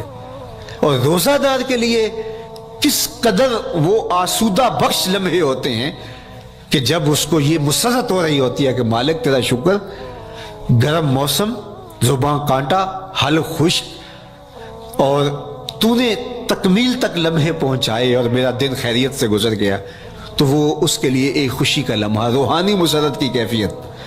اور دوسری کہ جب وہ ٹھنڈا اور میٹھا مشروب، سارے دن کی سوکھی ہوئی زبان اور خشک حلق اور انسان کی جو ہے وہ رگیں بھی، انتڑیاں بھی خشک ہو چکی ہوتی ہیں، تو ٹھنڈا اور میٹھا مشروب جب انسان کے معدے کی طرف بڑھ رہا ہوتا ہے، زبان بولے نہ بولے، ایک ایک رواں اللہ کی حمد بول رہا ہوتا ہے، اور تشکر انسان کے رگو ریشہ سے ادا ہو رہا ہوتا ہے، اور اس کی کیفیت، اس کی سرشاریاں، اس کی لذتیں وہ دیکھنے کی ہوتی ہیں۔ تو کہا للصائم فرحتان، روزے دار کو تو ایک فرحت اس وقت ملتی ہے اندہ فطر ہی جب وہ روزہ کھولتا ہے، روحانی فرحت بھی جسمانی فرحت بھی، وَفَرْحَةٌ عِنْدَ لِقَاءِ رَبِّهِ، اور دوسری فرحت اور دوسری خوشی اسے تب ملے گی جب اس روزے کے صلے میں اللہ تعالیٰ اپنے رخ انور سے پردہ اٹھا دے گا اور روزہ دار کو اپنے دیدار کی دولت عطا کرے گا، تو وہ پھر منظر دیکھنے والا ہوگا، روزہ دار کی آنکھیں ٹھنڈی ہو جائیں گی۔ اصل افطار تو وہ ہوگی نا، اللہ اکبر، اصل تو شربت دیدار ملے گا جو روح کی پیاس بجھا دے گا، جو من کی بھوک مٹا دے گا۔ تو کہا لِلصَّائِمِ فَرْحَتَانِ، فَرْحَةٌ عِنْدَ فِطْرِهِ وَفَرْحَةٌ عِنْدَ لِقَاءِ رَبِّهِ۔ روزہ دار کے لیے دو خوشیاں ہیں، ایک خوشی وہ ہے جب اس کے جسم کی پیاس بجھتی ہے، اور ایک خوشی تب ملے گی جب روح کی بھوک مٹے گی، جب من کی پیاس بجھے گی، اور پھر وہ سرشاریوں کے عالم میں دیکھتا ہی چلا جائے گا، اور وہ سیراب ہی نہیں ہو پائے گا کہ میں ان دو آنکھوں سے دیکھ رہا ہوں، کاش کے لو لو دے مڈ لک لک چشمہ، ایک کھولا تے ایک کجا ہوں۔ وہ اس آرزو میں ہوگا کہ میرا رواں رواں آنکھ بن جائے اور میں اس دیدار سے فیضیاب ہوتا چلا جاؤں۔ تو وہ کیا لمحے ہوں گے، وہ کیا گھڑیاں ہوں گی، وہ کیا ساعتیں ہوں گی، کوئی لفظ نہیں ہے جن لفظوں میں ان حقیقتوں کو بیان کیا جا سکے، اس لیے کہ وہ منظر ہی وراء الورا ہوگا۔ تو روزہ دار کو فرحت ملتی ہے جب وہ روزہ کھولتا ہے، تو فرمایا وَشَهْرٌ يُزَادُ فِيهِ رِزْقُ الْمُؤْمِنِ، اس میں مومن کا رزق بڑھا دیا جاتا ہے۔ وَمَنْ فَطَّرَ فِيهِ صَائِمًا كَانَ مَغْفِرَةً لِذُنُوبِهِ، جس نے روزہ دار کا روزہ افطار کروایا۔ اللہ کے محبوب فرماتے ہیں کہ ایک تو خود روزہ رکھا، اور دوسری سعادت یہ ہے کہ ماہ صیام میں روزہ دار کا روزہ افطار کروایا۔ آپ شریعت بیضاء کو بنظر عمیق مطالعہ کر کے دیکھیں، ماہ صیام میں بہت زیادہ اس بات پہ زور دیا گیا ہے کہ روزہ افطار کرواؤ۔ اپنے گھر میں بیٹھ کر کے روزہ افطار کر لینا یہ بھی سعادت مندی ہے، روزہ نصیب ہو جائے، لیکن اس بات پہ بہت زور دیا گیا ہے ماہ صیام میں کہ ایک ماحول پیدا ہو، لوگوں کو افطار کروائیں تاکہ تمام لوگوں تک اللہ تعالیٰ کی نعمتیں پہنچیں، اور لوگوں تک جو ہے وہ رمضان المبارک کی برکتیں پہنچے۔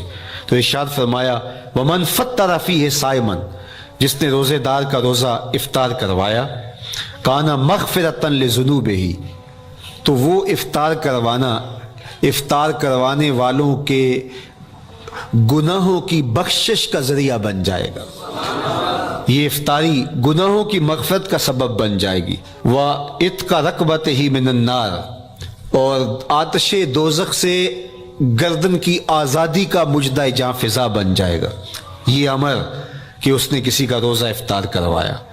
وَقَانَ لَهُ مِثْلُ أَجْرِهِ مِنْ غَيْرِ أَنْ يَنْقُصَ مِنْ أَجْرِهِ شَيْءٌ، اور روزہ افطار کروانے والے کو روزہ رکھنے والے جتنا اجر ہی دیا جائے گا، لیکن روزہ رکھنے والے کے اجر میں بھی کوئی کمی نہیں واقع ہوگی۔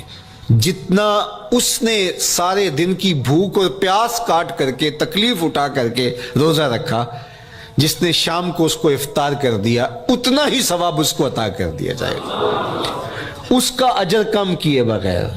اللہ اکبر، یہ امت کے لیے اللہ نے کیا پیکج دیا ہے، کیا کرم نوازیاں ہیں اس امت کے لیے۔ آقا کریم نے ارشاد فرمایا ایک شخص صبح سے لے کے ظہر تک مزدوری کرتا ہے، اس کو ایک قیراط دیا جاتا ہے، اور ایک شخص ظہر سے لے کر عصر تک مزدوری کرتا ہے، اس کو بھی ایک قیراط دیا جاتا ہے، اور ایک عصر سے لے کر مغرب تک مزدوری کرتا ہے، اس کو 2 قیراط دیے جاتے ہیں۔ فرمایا پہلی مثال یہود کی ہے، دوسری مثال نصارہ کی ہے، اور تیسری مثال میری امت کی ہے۔ یہودیوں نے اور عیسائیوں نے اس پہ اعتراض کیا کہ ہمارا اجر کیوں تھوڑا ہے، تو میرے اور آپ کے آقا و مولا نے فرمایا تمہارا تھوڑا نہیں، ہمارا زیادہ ہے۔ آج کل اگر 1000 روپیہ مزدوری چلتی ہو مزدور کی، تو کوئی شخص صبح سے شام تک ایک شخص سے مزدوری کروائے اور 1000 روپیہ دے دے، اور دوپہر کو اڈے سے جا کے ایک مزدور اور لے آئے اور شام کو اس کو بھی 1000 روپیہ دے آئے، اور ایک شخص کو عصر کے وقت لائے اس کو 2000 روپیہ دے دے، تو 1000 والا کہے کہ میرے سے زیادتی ہوئی ہے تو اس سے زیادتی تو نہیں ہوئی، اسے تو پوری مزدوری دی گئی ہے، اب اس پہ مہربانی ہوئی ہے، اس پہ رحمت ہوئی ہے۔ تو کہا یہود اور نصارہ کی یہ مثال ہے، ایک صبح سے ظہر تک مزدوری کرے اس کو 1 قرات، ایک ظہر سے عصر تک مزدوری کرے اس کو بھی 1 قرات، اور تیسرا بہت تھوڑا وقت عصر سے مغرب تک مزدوری کرے اس کو 2 قرات۔ کہا یہ امت محمدیہ علی صاحب الصلوات کو دیا گیا نور ہے۔ تو ایک شخص نے سویر سے لے کر شام تک روزہ رکھا، بھوک کاٹی، پیاس کاٹی، سخت شدت کی گرمی سہی، اور ایک شخص نے شام کے وقت اس کو روزہ افطار کروا دیا۔ اور سنو حضور علیہ الصلوۃ والسلام کا فرمان، جب حضور نے فرمایا کہ اس کو پورا اجر ملے گا پہلے کے اجر کو کم کیے بغیر، تو صحابہ کا تو دل تڑپنے لگا کہ یہ کتنی بڑی بات ہے۔ اب آپ جانتے ہیں کہ یہ زمانہ ایسی معاشی خوشحالیوں کا نہیں تھا، لوگوں کے پاس تو نان شبینہ بھی میسر نہیں ہوتا تھا۔ تو صحابہ نے جو سوال کیا، قالوا یا رسول اللہ صلی اللہ علیہ وسلم، انہوں نے کہا اے اللہ کے پیارے رسول صلی اللہ علیہ وسلم، لیسا کلنا یجد ما یفطر الصائم، ہم میں سے تو ہر بندہ یہ طاقت نہیں رکھتا کہ روزہ دار کو روزہ افطار کروا دے۔ تو یہ اتنی بڑی سعادت، تو یہ تو پھر اہل زر ہی یہ سعادت حاصل کر پاتے ہیں، ہمارے جیسے لوگ تو پھر جو مال و دولت نہیں رکھتے تو وہ تو پھر یہ سعادت نہیں حاصل کر پائیں گے۔ تو میرے اور آپ کے آقا و مولا نے کیا فرمایا؟ قال، حضور نے ارشاد فرمایا، یؤتی اللہ ھذا الثواب، یہ ثواب اللہ اس شخص کو بھی عطا کرے گا، من فطر صائما علی مزقۃ لبن او تمرۃ او شربۃ من ماء، فرمایا کہ یہ اجر اللہ اس کو بھی عطا کرے گا جس نے کسی کا روزہ 1 گھونٹ دودھ سے کھلوا دیا یا 1 کھجور سے کھلوا دیا یا پانی کے 1 گھونٹ سے اس کا روزہ افطار کروا دیا۔ لازمی نہیں ہے کہ دسترخوان سجا ہو، انواع اقسام کے کھانے پڑے ہوں اور وہ افطاری ہی افطاری قرار پائے گی۔ جس نے کسی کو وہاں باہر ٹوٹیوں سے پانی کا گلاس بھر کے، کٹورا بھر کے سادہ پانی بھی پیش کر دیا تو اس کو بھی ثواب مل جائے گا۔ کتنا ثواب ملے گا؟ پورا روزہ رکھنے کا ثواب اس کو ملے گا۔ کتنی رحمتوں کی لوٹ سیل لگی ہے، کوئی ایسے بھی بانٹتا ہے، کوئی ایسے بھی کرم نوازیاں ہوتی ہیں، لیکن میرے رب کے خزانے کتنے کھلے ہیں۔ میں نے مدینہ المنورہ میں ایک شخص کو دیکھا کہ وہ روزے کے وقت وہاں سے ہی گلاس لیتا اور زمزم سے بھرتا اور روزہ داروں کے آگے رکھتا چلا جاتا، اور روزانہ اس کا یہ عمل ہوتا، نماز عصر کے بعد شروع ہوتا، جتنی اس کی پہنچ ہوتی ہر ایک کے آگے رکھتا چلا جاتا، پانی بھی وہاں سے لیا، گلاس بھی وہاں سے لیا۔ اللہ اکبر، فرمایا دودھ کا 1 گھونٹ یا پانی کا 1 گلاس یا 1 کھجور اس نے کسی کو پیش کی اور اس نے اس سے روزہ کھولا۔ اللہ کے محبوب فرماتے ہیں پہلے کے اجر میں بغیر کسی کمی کے اس کو پورا ثواب روزے کا نصیب ہوگا۔ اللہ اکبر۔ اب سنو، پھر حضور نے ارشاد فرمایا ومن اشبع صائما، اور جس نے صحیح اہتمام کے ساتھ روزے دار کو اچھا کھانا کھلایا، اچھی پرتکلف افطاری دی، سقاہ اللہ من الحوض شربتا لا یظمأ حتی یدخل الجنہ، اس کو حوض کوثر سے ایسا جام ملے گا کہ اس کو کبھی پیاس نہیں ملے گی یہاں تک کہ جنت میں چلا جائے گا۔ اللہ اکبر، اس کو کوثر کے جام نصیب ہوں گے حشر کی گرمی میں۔ اور آپ کو معلوم ہے، علماء سے آپ نے بارہا سنا ہوگا کہ جام کوثر جس نے 1 بار پی لیا پھر 50,000 سال کے دن میں اس کو دوبارہ پیاس نہیں لگے گی۔ یہ جام کوثر کی خصوصیت ہے۔ فرمایا وَهُوَ شَهْرٌ أَوَّلُهُ رَحْمَةٌ، یہ وہ مہینہ ہے جس کے پہلے 10 دن رحمت ہیں اور اس کا درمیانی عشرہ مغفرت ہے، وَآخِرُهُ عِتْقٌ مِّنَ النَّارِ، اور اس کا آخری عشرہ جو ہے وہ آتش دوزخ سے نجات کا ضامن ہے۔ فَاسْتَكْثِرُوا فِيهِ مِنْ 4 خِصَالٍ، کہا کہ 4 کام اس مہینے میں کثرت کے ساتھ کرو۔ خصلتان ترضون بہما ربکم، 2 کام تو وہ ہے جس سے تم اپنے رب کو راضی کرو گے۔ وخصلتان لا غنا بکم عنہما، اور 2 کام ایسے ہیں کہ ان سے بے نیاز نہیں ہو سکتے تو وہ تمہیں کرنے پڑیں گے۔ اما الخصلتان اللتان ترضون بہما ربکم، وہ دو خصلتیں، دو کام جن کے ذریعے سے تم اپنے رب کو راضی کر سکو، فشہادت اللہ الہ الا اللہ، وہ گواہی دینا ہے لا الہ الا اللہ، وتستغفرونہ، اور تم کثرت سے استغفار کرو، اللہ سے بخشش مانگو، یہ دو کام تم نے کرنے ہیں۔ وَأَمَّا الْخَصْلَتَانِ اللَّتَانِ لَا غِنَىٰ بِكُمْ عَنْهُمَا، اور وہ چیزیں جن کے بغیر تمہیں چارہ نہیں ہے، فَتَسْأَلُونَ الْجَنَّةَ وَتَعُوذُونَ مِنَ النَّارِ، اللہ سے جنت طلب کرو اور دوزخ سے پناہ مانگو۔ تو یہ دو کام جو تمہاری ضرورت ہے تم اس مہینے میں کثرت کے ساتھ کرو۔ تو یہ مہینہ رحمتوں کی لوٹ سیل کا مہینہ ہے، یہ کرم نوازیوں کے امٹتے ہوئے دھارے ہیں، یہ سیل رحمت ہے جو کہ من کی سیرابی کا سبب اور ذریعہ ہے۔ خوش نصیب ہیں جو ماہ صیام کو خوبصورتی کے ساتھ بسر کرتے ہیں، اس کے آنے سے پہلے استقبال کرتے ہیں، گھروں میں صفائی کریں، اہتمام کریں، مساجد میں اہتمام کریں، تاکہ بچوں میں یہ شوق پیدا ہو کہ ماہ صیام آ رہا ہے۔ جب ہم بچے تھے تو ہمارے والدین رمضان المبارک سے قبل ہی رمضان المبارک کی تیاریاں شروع کر دیا کرتے تھے۔ اس وقت گھر میں شربت تیار ہوا کرتے تھے گڑ کے، اور وہ پہلے ہی مائیں گھر میں تیاری کرنا شروع کر دیا کرتی تھی۔ ایک شوق پیدا کرنا مقصود ہوتا ہے۔ تو کچھ چیزیں ایسی ہیں کہ آرڈر لکھیں اور 1 سیکنڈ میں گھر پہنچ جائے، لیکن کچھ چیزیں یہ جو ہے وہ تیار کرنی چاہیے، شوق پیدا ہو۔ گھروں کے اندر ماؤں کو چاہیے کہ افطاری کو اہتمام کے ساتھ تیار کریں تاکہ بچوں کو شوق پیدا ہو، اور یہ ایک ماحول پیدا ہو، قرآن مجید کی تلاوت کا ماحول پیدا ہو، جاگنے سونے کے جو ہے وہ شیڈول مرتب کیے جائیں، مساجد کی آبادی کا سامان کیا جائے۔ پچھلے سال تو بڑا اداس رمضان گزرا، اس لیے کہ کرونا کے حوالے سے جس طرح ملکی حالات تھے وہ آپ کے سامنے تھے۔ اس مرتبہ الحمدللہ اس طرح کے حالات نہیں ہوں گے، کچھ SOPs کو آپ کو فالو کرنا ہوگا، لیکن مسجدوں کی انشاءاللہ رونقیں بحال رہیں گی، اور صلاۃ التراویح اور سحر و افطار کے لمحے، نوافل، تسبیحات، اذکار، نمازوں میں 5 گانہ حاضریاں، یہ کیسا خوبصورت ماحول ہوتا ہے، رحمتیں برس رہی ہوتی ہیں، انوار اتر رہے ہوتے ہیں، اور وہ کیا خوبصورت لمحے ہوتے ہیں اور کیا گھڑیاں ہوتی ہیں۔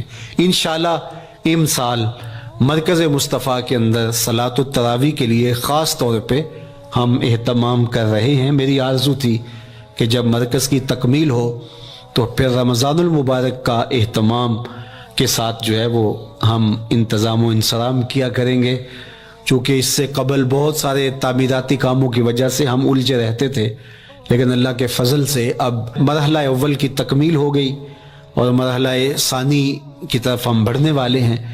تو اس رمضان المبارک کے اندر ہمارے لیے بیٹھنے کی جگہ، خواتین کے لیے انتظام، افطار کے لیے، سحر کے لیے، دوستوں کے لیے انشاءاللہ خوبصورت اہتمام ہوگا۔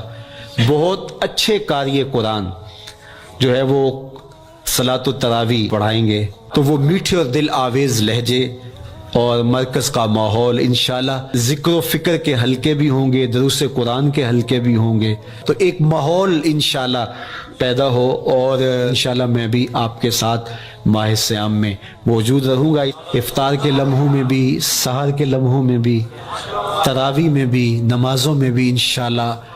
اور پھر جب ہم ہوں گے تو ماہ صیام ہوگا، رحمت کی گھڑیاں ہوں گی، اترتے ہوئے انوار ہوں گے، محبتوں کا ہجوم ہوگا، افطار کے میلے ہوں گے، سحری کے خوشگوار لمحے ہوں گے، قرآن کی دل نواز صدائیں ہوں گی، اور مرکز مصطفیٰ کا نورانی پرکیف مجھے ڈھونڈتے ڈھونڈتے جب تیرے تک آ گئے تو محبوب جو تیرے تک آگے میں پھر بھی میرے بندے مجھے ڈھونڈتے ڈھونڈتے جب تیرے تک آ گئے تو محبوب جو تیرے تک آ گئے وہ میرے تک آ گئے، تیرے تک پہنچنا ہی تو میرے تک پہنچنا، تیرے پاس آ کے پھر بھی میرا پوچھتے، خدا خدا کا یہی ہے در، میرے امام بولے خدا خدا کا یہی ہے در، نہیں اور کوئی مفر مقدر، جو وہاں ہو یہی آپ ہو، جو یہاں نہیں وہ وہاں، وہی دا مقام کے مقیم ہوئے، سریاض تخت نشین ہوئے، یہ نبی ہیں جس کے ہیں وہ مقام، وہ خدا ہے جس کا مقام۔ تیرے پاس آ کے جب میرا پوچھتے ہیں تو میں دور نہیں ہوں، جو تیرے ڈیرے تک آ گیا محبوب وہ میرے تک آ گیا، کیونکہ تیرے تک پہنچنا ہے تو میرے تک، جناب آدم علیہ السلام اللہ کے علم کا مظہر قرار پائے، تو پھر فصل ممیز، وہ جو جس نے مشارکات سے الگ کیا وہ نطق نہ ٹھہرا، وہ علم ہے۔ تو علم کی بنیاد پر انسان ممتاز ہے، تو پھر جو مابہل امتیاز ہے وہ علم ہے۔ تو پھر اس امت نے یا انسانیت نے یا کسی فرد نے کسی عروج کے زینے کو حاصل کرنا ہے، منزل مراد کو پہنچنا ہے، تو اس کو اس راستے سے گزر، کیونکہ یہ دین علم ہے۔ اور ہم اپنی تاریخ اگر پڑھیں تو جب ہم سر بلند تھے، جب ہمارا توتی بولتا تھا زمانے، جب ہم سپر طاقت تھے دنیا کے اوپر، تو اس وقت ہماری علمی آماجگاہیں آباد تھیں۔ یہ ہماری تاریخ تابناک ہے، روشن ہے۔ جب پیرس کی گلیوں میں کیچڑ تھا، بغداد کو رؤوس البلاد کہلاتا تھا۔ جب شاطمان اس کے لارڈس ابھی دستخط کرنے کی مشق سے گزر رہے تھے، ابن حزم کے قلم سے یورپ میں بیٹھ کر کے ہی 1000 کتابیں لکھی ہماری تاریخ۔ جب وہ سواد آشنا بھی نہیں تھے، وہ حروف شناس بھی نہیں تھے، ہمارے منجم ستاروں پہ کمندیں ڈال چکے تھے اور دنیا میں اوپر ہمارے۔ اقبال جب یورپ میں گئے تو وہ کہتے ہیں حکومتوں کی کوئی بات نہیں، آنی جانی چیزیں، مگر وہ علم کے موتی کتابیں اپنے آپ جو دیکھی ان کو یورپ میں دل ہوتا ہے۔ ایسی کہا میرا مسئلہ یہ نہیں ہے کہ ہمارے پاس تخت و تاج ہے یا نہیں ہے، میرا مسئلہ یہ ہے کہ وہ علم کے موتی، وہ غور جڑال کی کتابیں، جب وہ ان کی لائبریریوں میں دیکھتا ہوں تو میرا دل جو ہے وہ اس کے 30 ٹکڑے ہو جاتے ہیں کہ کیا ہمارا یہ سرمایہ بھی ان کے پاس آ گیا ہے۔ تو ہم سے جب علم کی میراث چھن جائے گی تو ہم دنیا سے پیچھے رہیں گے۔ اور علم کی بنیاد ہمارا وہ علم ہے کہ جو ہماری دنیا اور ہمارے معاد دونوں کی بہتری کا ضامن ہو، اور وہ علم دین ہے۔ اس کے بعد پھر تکوینی علوم میں آپ آگے چلے جائیں، لیکن اگر اس علم میں ہم بے بہرا رہ گئے تو ہماری بنیاد کمزور رہ گئی۔ تو اس لیے ہماری تاریخ علم سے بھری پڑی ہے۔ امام محمد بن حسن الشیبانی جب درس حدیث دینے بیٹھتے، تو آج کل تو یہ ریکارڈنگ کا سلسلہ ہے، کوئی 2 4 10 موبائل ریکارڈ کر رہے ہوں گے، یا ایک زمانے وہ ٹیپ ریکارڈر کے ذریعے سے ہم نے دیکھا علماء جو بڑے بڑے خطباء تھے تو 8 8 10 10 ٹیپ ریکارڈر پڑے ہوتے، لوگ ریکارڈ کرتے۔ اس زمانے کے اندر لکھا جاتا تھا اور علم کو محفوظ کرنے کا ذریعہ تھا۔ تو امام محمد بن حسن الشیبانی جب درس حدیث دینے آتے تو لوگ ان کو محفوظ کرنے کے لیے کلمے لے کر آتے اور کرتاس لے کر آتے، اور لوگوں کی سہولت کے لیے انتظامیہ اس مجمع کے اندر جو دعوتیں رکھتی تاکہ لوگ سہولت کے ساتھ روشنائی لے سکیں اور ضبط تحریر میں یہ آپ کے فرمودات لا سکیں۔ تو آپ حیرت زدہ ہوں گے کہ جو اپنی دعوتیں لے کے آتے اور اپنا انتظام کر کے آتے، ان کا تو ہوتا، جو لوگ انتظام کر کے نہ آتے ان کے لیے حضرت امام محمد بن حسن الشیبانی کی مجلس کے اندر انتظامیہ کی جانب سے 4 4 ہزار